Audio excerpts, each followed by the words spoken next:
Hi guys, welcome to Recitation 28.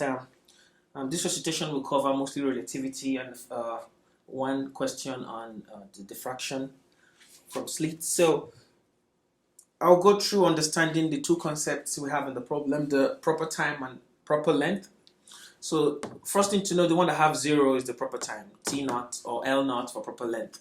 So this is the dilated time and proper time, and this is the formula relating them.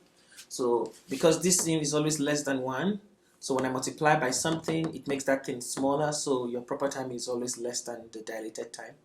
And because it's less than 1, when I divide this by that, it becomes more, so my dilated time is always greater than my proper time. So the symbols in this formula are defined as follows. For time dilation, delta t naught is proper time interval, which is the interval between two events as measured by an observer who is at rest with respect to the event and who views them as occurring at the same place. So that's very important. Both proper time and proper length are measured by observers at rest with respect to what's happening. So be careful. For instance, now, if I'm moving and I'm doing something, to me, that thing I'm doing is at rest with me while I'm moving in the bus. Is that okay? But you see me moving, but me, I see you moving. So to me, I'm at rest with respect to what I'm doing. You are the one that is moving with respect to me now. So even you think you are at rest. So always watch the person that is at rest with what's happening. Okay, and we're going to see that from examples. So dilated time is is the interval measured by an observer who is in motion with respect to the event, and he views them as occurring at different places. So the relative speed between the two observers is v, and the speed of light in vacuum. And we're going to be able to convert our time. If it's given to us in light years, we'll need to convert it to years. Okay, so we'll have an example to see how this formula works. So Alpha Centauri or Centauri, a nearby star in our galaxy, is 4.3 light years away. So the first thing is convert 4.3 light years by dividing this light years is distance. So divide it by the speed to get your time. So you get your time to be 4.5 years. Okay, so 4.3 light years divided by the speed 0.95 c, speed of light. So you get your years. So that is what you use as your dilated time, because you are asked to calculate by how much will the passengers have aged according to their own clock. So with respect to their own clock, they are moving, so their clock is at rest with respect to them. So them become proper time. So we're looking for proper time, and we are given the time measured by someone on Earth. So now it looks like the person on Earth is moving relative to them. They see themselves to be at rest. Okay? So we use this and we just calculate using 0.95 c as our v, with the square root multiplied by delta t, and you just get the answer there. So you see their time is smaller than the time the other people measured. Okay, so thus the people aboard the rocket will have aged by only 1.4 years when they reach Alpha Centauri, and not 4.5 years an earthbound observer has calculated. And this is real. This is what really happens. The theory of relativity according to time dilation. Now let's look at length contraction. So this is proper length. So proper length is the length or distance between 2 points as measured by an observer at rest with respect to them. So like I said, and L is the contracted length measured by someone moving with speed relative to. So let's look at an example also really quick. So an astronaut using a meter stick that is at rest relative to a cylindrical spacecraft measured that to be 82. So he's at rest with respect to it. So 82 becomes our proper length. So the spacecraft moves with the constant speed of that. What are the dimensions of the spacecraft as measured by an observer on Earth? So now, it's only the length that will change. Is that okay?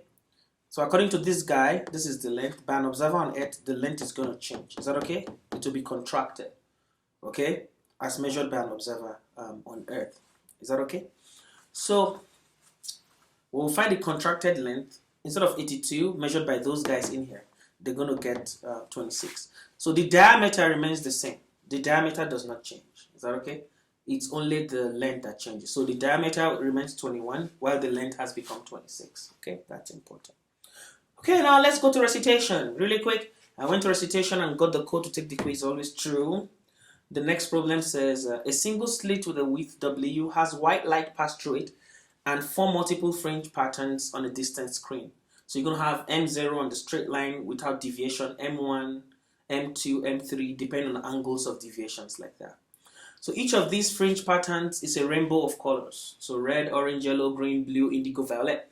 What color is in the exact center of the pattern? M equals 0. So the one that is not deviated at all. So that becomes the white one. That's the one that is least scattered. So white light is not scattered. When you start scattering at angles, you get different colors, red, orange, yellow, depending on the wavelength. Okay, so that just becomes a straightforward problem. White. Now let's look at relativity problem. So relativistic Rapunzel runs through the throne room past the king at a speed of 0.85 c. Rapunzel measures the time to run through the room to be 3.9 microseconds. So Rapunzel is measuring that time to be 3.9 microseconds. What time will the king measure for the same event? Is that okay? So what time will the king measure for the same event? So Rapunzel is measuring time through the room at this to be this. So she's measuring proper time now because she's measuring with respect to herself at rest. So the king is going to measure the dilated time. So if you find delta t, which is delta t naught divided by that, so we're going to find delta t naught to be 3.9 microseconds. We'll divide it by 1 minus 0.85 c all squared divided by c squared. So the c squared will cancel. We just have 0.85 squared. 1 minus that, you get 0.5626 something. 0.5. You take a square root and then divide t naught by that. So you're going to get 7.4 microseconds. So it's going to be more. Okay. Now, relativistic Rapunzel runs through the throne room at a speed of 0.85 c. So this is the confusing part. The length of the room is measured by the king, who is in the room, to be 20 meters. This is the length of the room. Is that okay? That is not the proper length. Because Rapunzel's hair is at rest with respect to Rapunzel. So this is the confusing part. I got confused in this too myself. So Rapunzel's how long does Rapunzel measure her hair to be? We are looking for the proper length, okay? Because the king is not at rest with respect to the hair. Rapunzel is at rest with respect to the hair. So Rapunzel measures proper length of her hair. The king measures proper length of the room. So if we were to calculate how the length of the room according to Rapunzel, then the king would have been the proper length of the room. But we're looking at the proper length of her hair, not the room. So Rapunzel will measure proper length of her hair because the hair is at rest with respect to Rapunzel. So we are looking for L naught. So L is given to us to be 20. We do the same thing and we put 20 there. We're going to get 38 meters for that. And that ends that. Okay? I might be a little fast. Just go over it. It's kind of straightforward. And thank you. See you next recitation. Okay.